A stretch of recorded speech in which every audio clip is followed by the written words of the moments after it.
right, welcome back, everybody. I hope you had a wonderful meditation.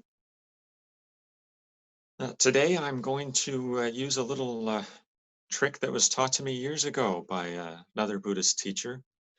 And then this is a trick that uses the Buddha's first teaching.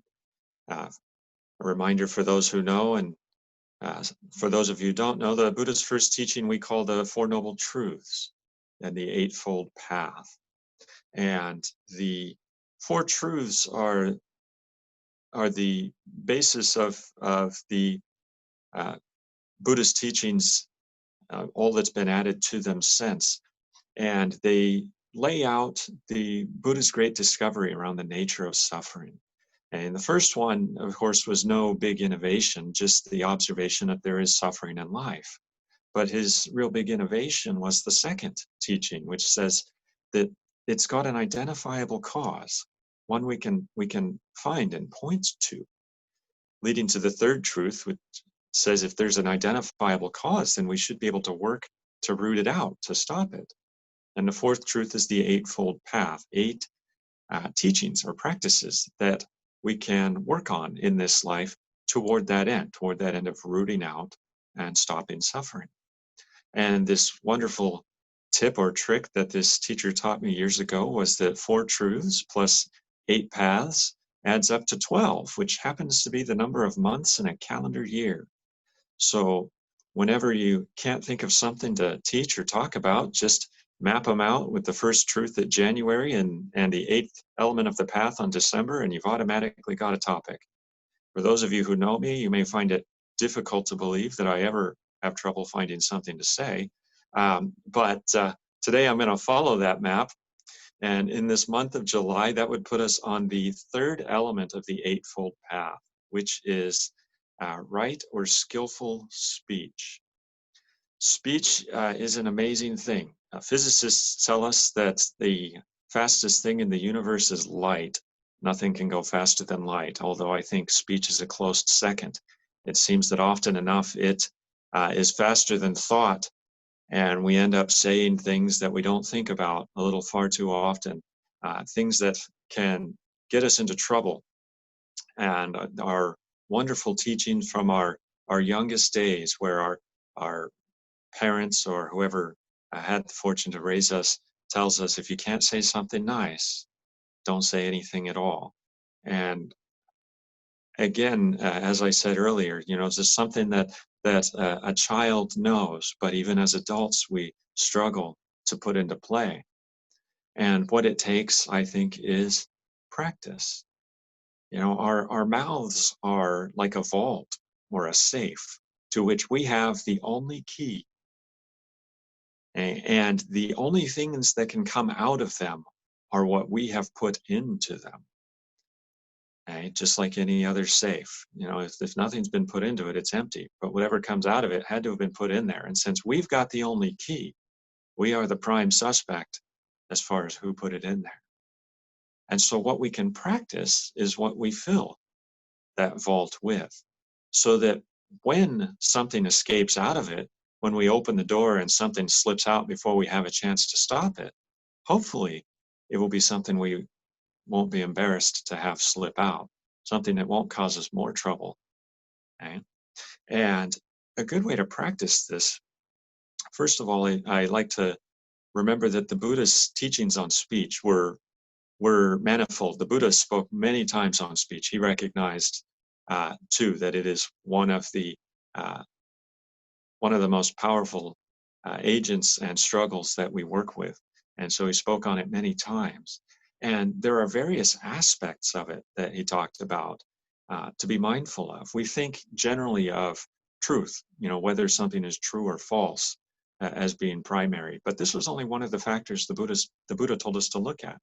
He also asked us to consider if what's being said is kind, if it's necessary, if it's timely. Is this the right time to speak about this? And if we evaluate all those things and decide that it's none of those things, and maybe we can just rely on our earliest teaching and not say anything at all. But in the instance that we can't, or that we accidentally forget, then what we can do is we can practice ahead of time, saying good things, saying things that help relieve suffering rather than cause or worsen them. There are uh, many good, life-giving, affirming things that we can say, that we can practice on a daily basis. Four good examples of this are phrases like "thank you," or "I love you," or "I'm sorry," or "let's get takeout tonight." All of these are just life-affirming phrases that we can practice over and over again. I'm going to suggest in this instance the first one, the practice of expressing gratitude, of saying thank you. This is a practice that I offer to people often who ask what is something that they can work on, something practical, something on a day-to-day basis. And I say, try this, try saying thank you to everybody and to everything. We're often in a habit of only thanking people for things that we want to receive, things that we are happy to have happen to us. But what happens if we start thanking people or the universe or even inanimate objects for giving us the things that we maybe weren't wanting to receive?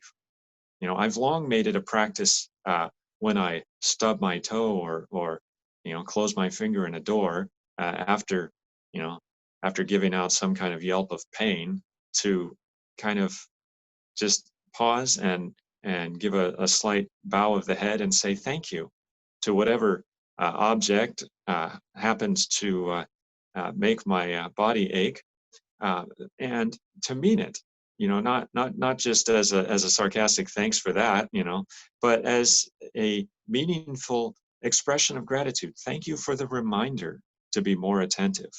Thank you that the reminder wasn't more harsh. I may have stubbed my toe, but at least I didn't cut it. Or I may have, slammed my finger in the door, but at least I didn't, break it off. These were in some ways gentle reminders, and being uh, being mindful of that, reminding myself of that by simply saying thank you has become a powerful practice. When uh, somebody accidentally bumps into us, instead of immediately going, "Hey, watch where you're going," what if we say, "Oh, thank you, I'm sorry, I hope I hope you're okay, and I hope I didn't get in your way," and it may feel forced at first, but I've found that with practice, it comes more and more genuinely, so that when something accidental does happen, that tends to be my first response, because that's what I've been practicing. That's what I have been putting in the safe, so that if the safe gets over full and I open the door, that's what slips out first. Okay.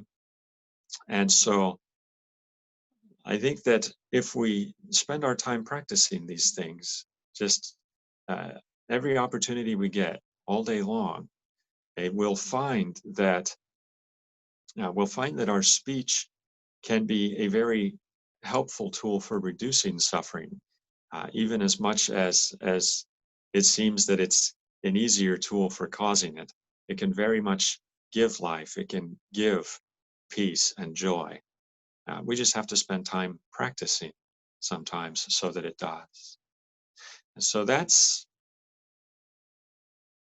my thought on skillful speech today. We have a few minutes left. I would like to recite for you the Mehta Sutra. Metta is loving kindness. And if you'd like to follow along again in our books, it's on page 5. It's a bit longer. I don't know, Reverend Scott, if you can easily paste it for people. But please, again, keep yourself on mute and recite along if you'd like, or otherwise just listen to me. Metta Sutra. This is the way of those who follow the Dharma. They have become skilled and peaceful, seek the good, and follow the path. May they be able and upright, straightforward, of gentle speech and not proud. May they be content and easy wherever they are. May they be unburdened, with their senses calm. May they be wise and not arrogant. May they not seek followers or supporters. May they live without desire for the possessions of others. May they do no harm to any living being.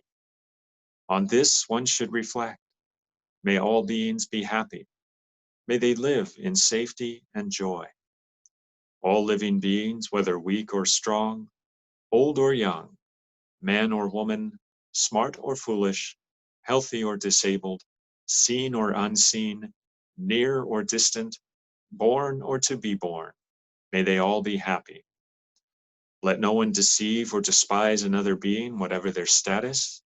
Let no one through anger or hatred wish harm to another.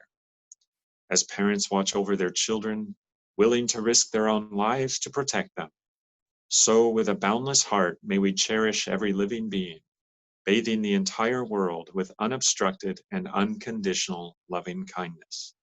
Standing or walking, sitting or lying down, in each moment may we remain mindful of this heart and this way of living that is the best in all the world. May this sublime abiding, holding no fixed views, obtain pure-hearted clarity of vision and freedom from sensual desires. In this state, one is free from the cycle of rebirth and death.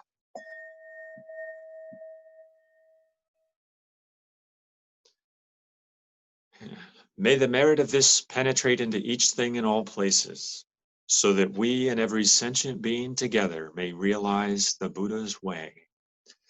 All Buddhas throughout space and time, all bodhisattvas, mahasattvas, wisdom beyond wisdom, maha prajna paramita. Namo tassa bhagavato arahato samasam buddhassa. All right. Thank you, everybody, for attending this morning, for listening. Thank you for recording, Reverend Scott. And I'd like to open the floor, so to speak, in the spirit of gratitude. If anybody wants to express any particular gratitude that's welling up right now, please feel free. We have a few minutes to hear. So, Venerable Miles, Jeff, may I have two announcements? May I stick those in now? please.